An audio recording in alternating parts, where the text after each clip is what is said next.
Hey guys, All in Crypto here, and welcome back, ladies and gentlemen, for what is going to be a very important video on the day of the CPI print.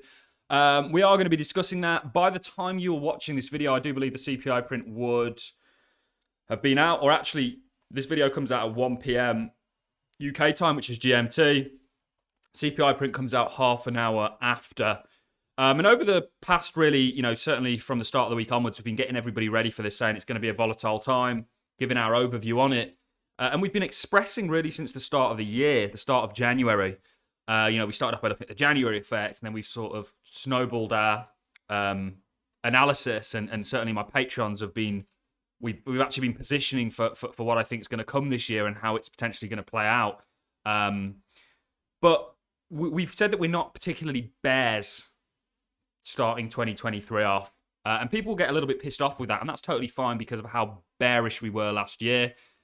But as an investor and a trader, you need to be able to be flexible in terms of looking at the markets and readjusting and reanalyzing them and coming up with a bias accordingly. So even though we've said we're not necessarily bears, doesn't mean we're necessarily bulls. We still think potentially there is a pretty nasty event around the corner. Everything looks shitty. However, often when things look the worst, you can get, moves that go the opposite way and so on and so forth. So, and we've looked at lots of things. We looked at actually the 2-year yields. I did have something on here about the 3 months, but I must have deleted it. And how that leads to the Fed funds rate. And we know why markets sold off because they've upped interest rates. This has a bearing effect on liquidity. And we think that that's coming to, the worst of that's behind us. And we think it's coming to an end pretty soon. We don't think they've got another point in them, the Fed. Which means that if markets are already pricing that in, then maybe they do quite well moving forwards. This is something that we continue to say. Now, I did write a somewhat in-depth thread on Twitter that gets nowhere near the sort of credibility that it deserves. That's well worth a read. So anybody that's not following me on Twitter, it's at Real All In Crypto. Make sure you're following the right one. And give this a little read and see what you make of it. But of course, today is the CPI print. We've got the European market. Stocks hit the highest level since April 2020. We've got also the highest level since February. There's a lot of things going on, and we'll talk about some of the news once we've got the kind of CPI and the expectations out of the way. So the expectations are sort of 6.5. This is the case across the board. JP Morgan said that they're expecting a lower CPI and actually markets to pump off the back end of it. And they said, well, if it's not a lower CPI, here's what to expect. We think inflation is certainly trending down. Maybe there's a sort of sticky period where you get a slightly higher inflation at some point. But whilst it continues to trend down, it continues to sort of spur on more of a dovish tone from the Fed. And we'll see what takes place. The US futures market is currently down.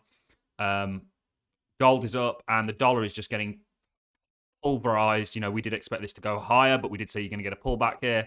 We kind of still see it playing out like this, certainly on the back of a demand destructive event.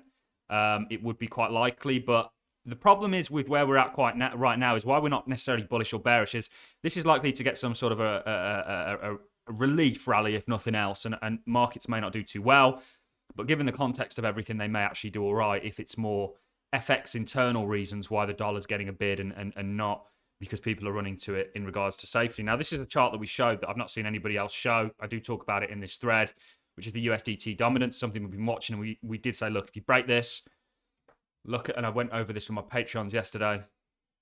Ooh, baby, do. You can see Bitcoin's bear market start, USDT dominance bull market start. And this is part of what we do as market analyzers. It's how we navigate the markets, and it's how we change our views on the markets moving forwards.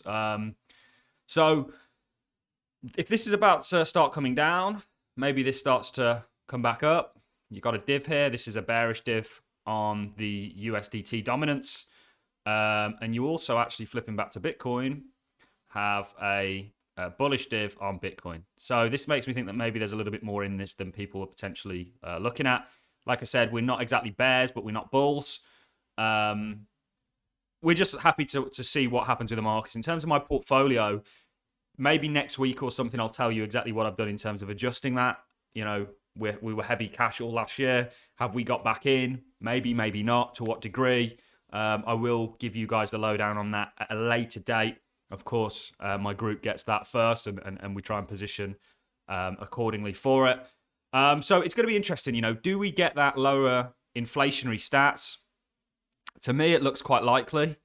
If it doesn't happen, but it's still slightly lower, even though markets may initially take that as bad news, I still think that may ultimately come through as good news. The Fed is set to raise rates again in February, I believe. And it's looking like 25 basis points is potentially what they're going to go. And we've done this study with you where we looked at the 2 years and we said this leads the Fed funds. And essentially, what am I on here, guys? Yeah, so sorry, that's the 10 year. Sorry, the 2 years.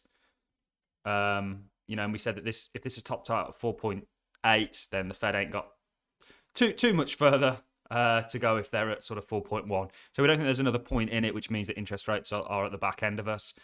European stocks are doing quite well. We'll see what happens. I think we've got GDP data out as well, maybe for the UK this week, perhaps tomorrow. But the big one, obviously, today is going to be the CPI. And I think markets, actually, if you look at what happened with the crypto market, put it on a daily time frame. We also called this double bottom here, by the way, guys. It's a pattern that I like to trade, certainly when you get this nice rounded bottom. Maybe you get some sort of a pullback here before you get that continuation. Where we're currently positioned is we're happy for up, down, or left. So we don't care if it does this, we don't care if it does this, or this. We're positioned, which is a good place to be at for every outcome, which I can guarantee most people are simply not. And they'll be betting very big on one. And I've learned to sort of, as a market analyzer, trader, and investor, really be humble to the markets and let them kind of show you their hand before you look to do anything. But also, definitely try and preempt what's coming. So everything today is going to center around this. We'll see what happens. The dollar being as smashed and as put under as much pressure as it has, it does provide the sort of ground for it to have a very volatile return move. And of course, we'll be watching this and looking at everything moving forward. There also is the possibility that maybe this just plays out like this. Very similar structures right here, actually. But the real test is, do you come back and retrace this FTX move, which you said was on the cards for since 15K. By the way, we have been doing this, and we will get back to our daily Bitcoin analysis. All our targets have been met. We said there's a lot of insufficiency here. You could actually come up and reclaim this. And then that would really, I think, stir in a lot of FOMO. The problem with the crypto market is so emotional. Most people are sat in cash. You can see that in the stablecoin dominance. When the market does turn, just like this pump here, gaining a bit of momentum, it's because people get FOMO'd into it. Whereas as a group, we look to position before everybody else does. People literally see green in the charts and they'll go with the flavor of the day. They see red in the charts, they'll go with that flavor, and there'll be a fleet of bearish news. Just like, actually, one of the largest YouTube channels yesterday said he sold 50% of his Bitcoin yesterday. That was the title of his YouTube video. I'll let you figure out who that is. Today, he's very bullish and deleted that tweet, of course. But these guys are, in my opinion, put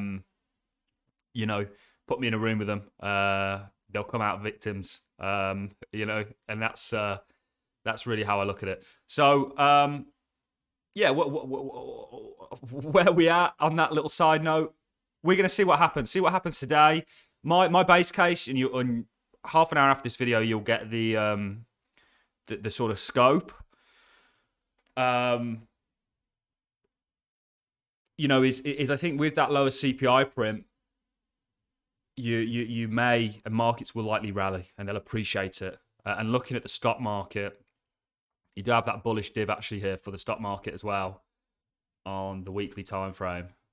Get off the bloody pan. But we have also said, is that the same sort of bullish div that you had here? This is where we're at here. So you did get bullish divergences. What am I looking at here, guys? Here. You did get that bullish divergence here, but then you had a traumatizing demand-killing yield curve predicting event. Maybe that's the case.